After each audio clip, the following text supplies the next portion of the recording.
Broadcasting live from Business Radio X. It's time for Coach the Coach.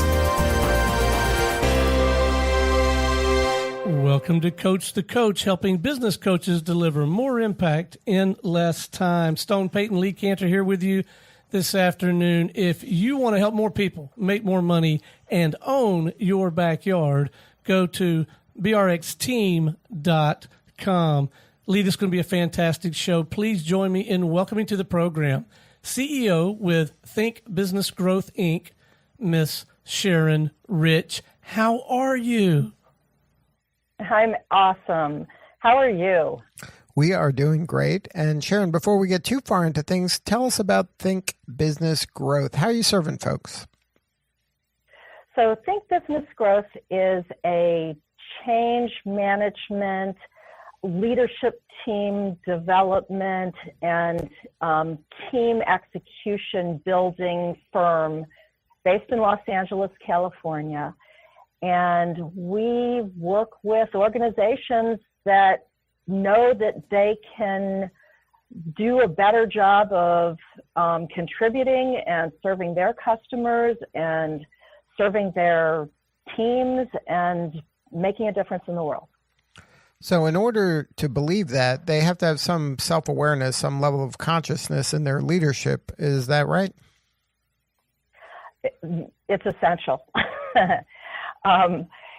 Consciousness, it's a word that I think a lot of people are conscious of these days, and we're hearing a lot more about it, but I think what we don't realize is how we humans are programmed to go unconscious and how easy it is for us to slip into autopilot in our thinking and in our actions and in our interactions with others. And not being conscious kills businesses. So now, how are you defining this kind of consciousness? Like, what does a business that isn't conscious look like compared to one that is? Yeah, so, one of the things, and I talk about this quite a bit in my book. My book is called Your Hidden Game, and it talks about how easy it is for people, and this is true in families just as much as it is in organizations, but whenever we get a group of people together, we very easily slip into autopilot. So we make assumptions about how things work and what other people are thinking, and we slip into undiscussed rules and expectations of each other and ourselves, and we just sort of slide into these what really become agreements that we don't even know that we've entered into with each other, that this is how we do things here. I'll give you an example with decision making. Almost every organization, and we can include families and associations and friend groups in this, we slip into a way that we make decisions. Some organizations, there's one person who is the decision maker and won't release control for decision making, even for relatively minor decisions, to others. And then there are other organizations where they try to get input from everybody before making a decision. And there are organizations that never actually land on a decision until there's a crisis. And there are organizations that where they gather information from a lot of people, but then there's one key influencer who always rules the day. And the thing that's important here isn't how we're doing it, but it's that we're not aware that we have this pattern, and we're not questioning whether or not the pattern that we have of making decisions is actually serving our desired outcomes or our clients or our teams. So we're just kind of on autopilot, going through the motions of something that has always been, rather than kind of being mindful and being in the moment and assessing the situation as it's happening? Exactly. Exactly. Now, do you see these kind of behaviors in companies that are more of this old school command and control? There's a hierarchy. There's somebody that's the boss that is wise, and then the workers are doing the work kind of mindlessly. Are those more susceptible to this kind of behavior? Well, certainly more so, but we all are susceptible to it. I think consciousness isn't a one and done. It is about being rigorous with ourselves continuously to bring ourselves into conscious awareness of what we're thinking and what we're doing and how we're interacting. But yes, of course, in organizations like that, it's more baked in and it's much more difficult to break out of the habits and patterns of not thinking and not questioning and not evaluating. But in today's world that requires such nimbleness and agility, is it possible to manage by force like that where, hey, I'm smart, just do what I say and shut up, rather than kind of more organically and including other people and, getting the whole ecosystem involved in things? Well, people try. I personally, I don't believe anymore, because the world has changed and the way people think has changed and the way people act and interact has changed. I don't think that style can allow an organization to reach its full potential.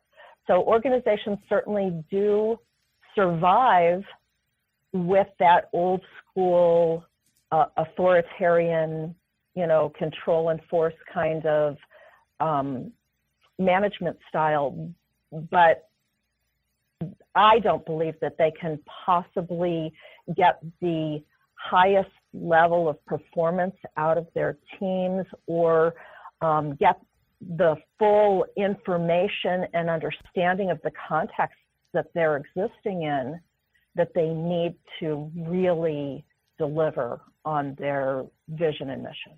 Well, it's good job security for you, right? As long as those organizations exist, it'll give you something to do. Yeah, pretty much as long as humans exist, there is work for people like me to, and there's a way that we can serve to help people and teams to continue to move to their next level of effectiveness and mindfulness and consciousness.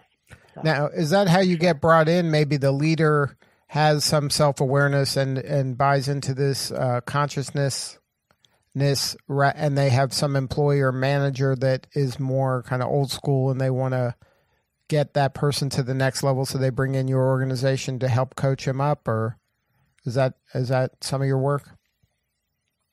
Sometimes. I mean, usually there is someone in the organization. Sometimes it's the CEO. Often it's the COO. Often it's the operational person who is really accountable for the way the organization is executing, who has the awareness that, boy, we need to work on how we work together here.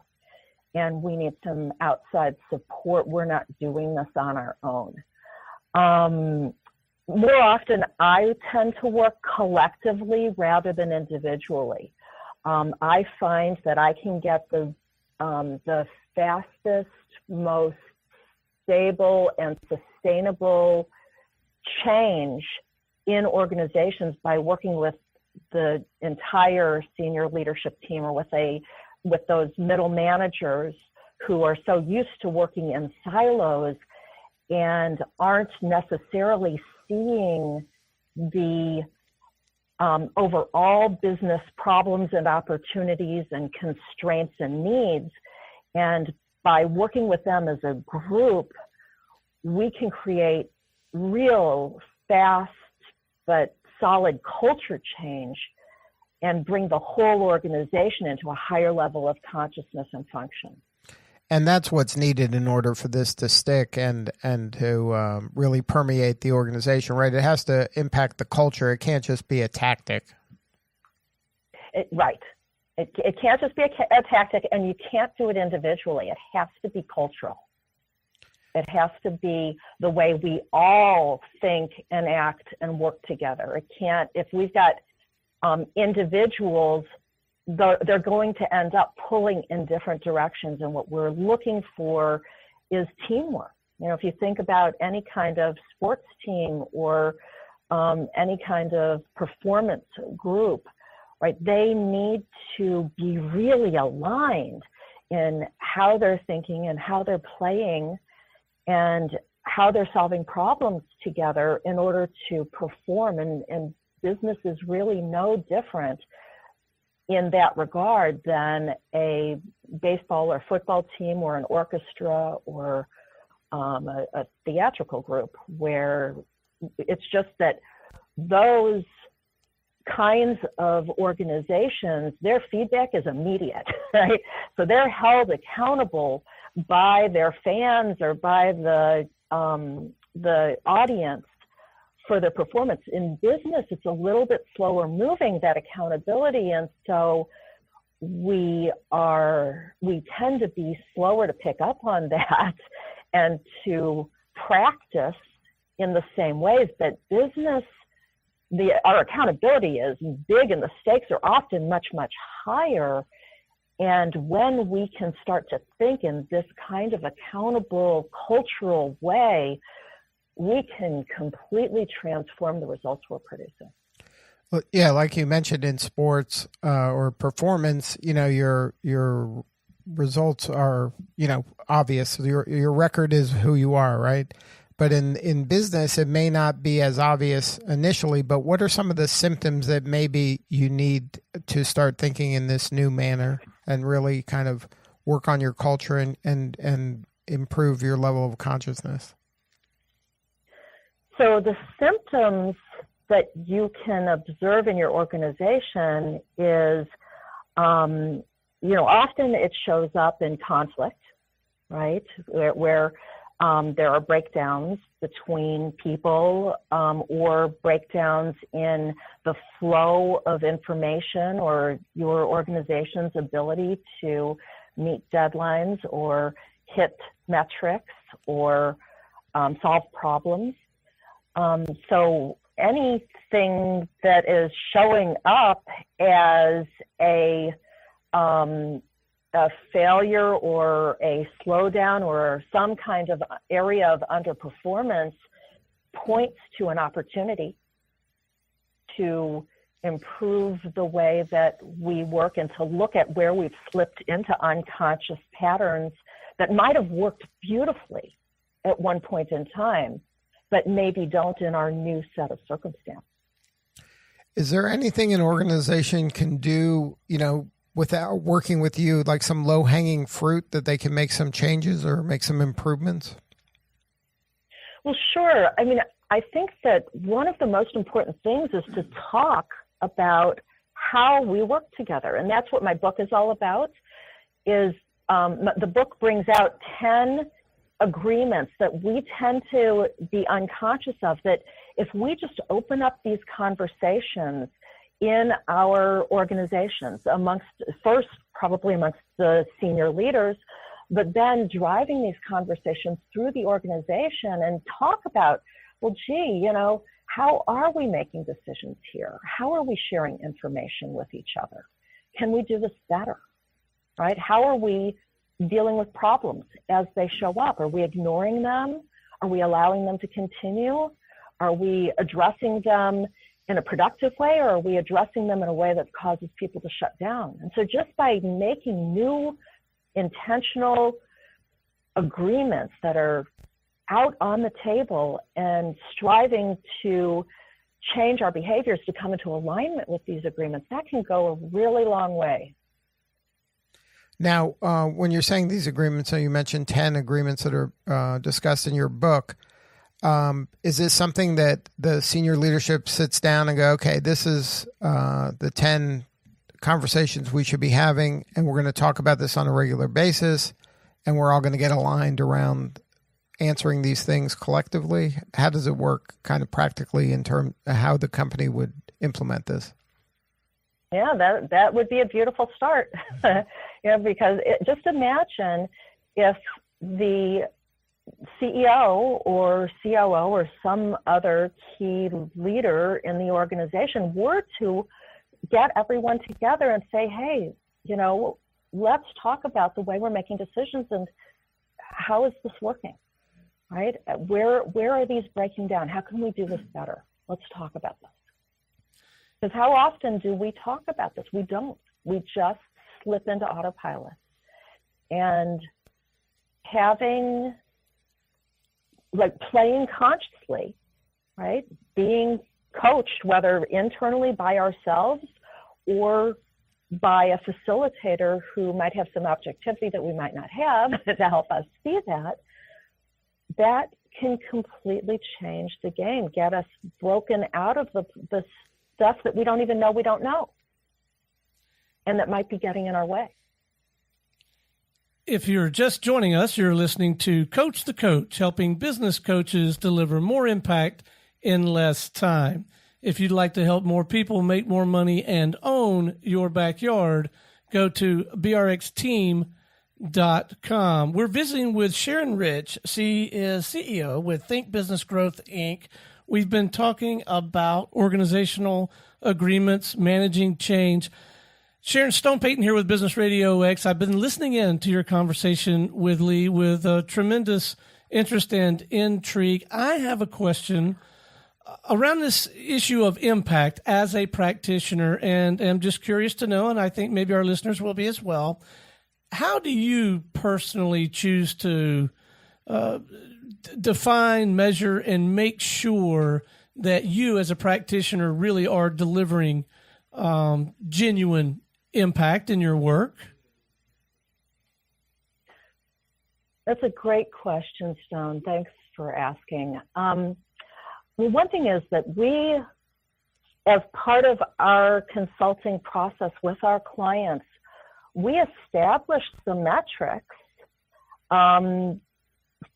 We define really clearly the outcomes and the new habits and behaviors that we want to see in the organization.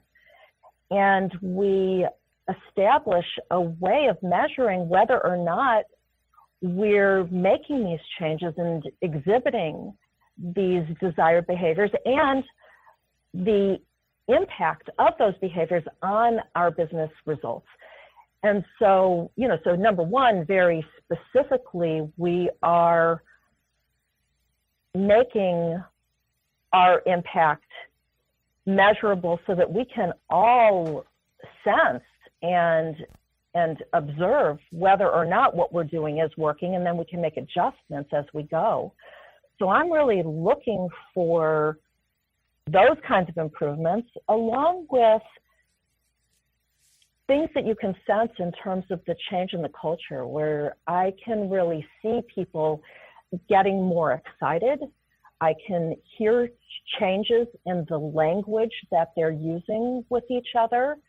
I can see changes in their interactions and in their openness and in their ability to contribute. Does that answer the question? Oh, absolutely. Thank you. I'm glad I asked. Me too.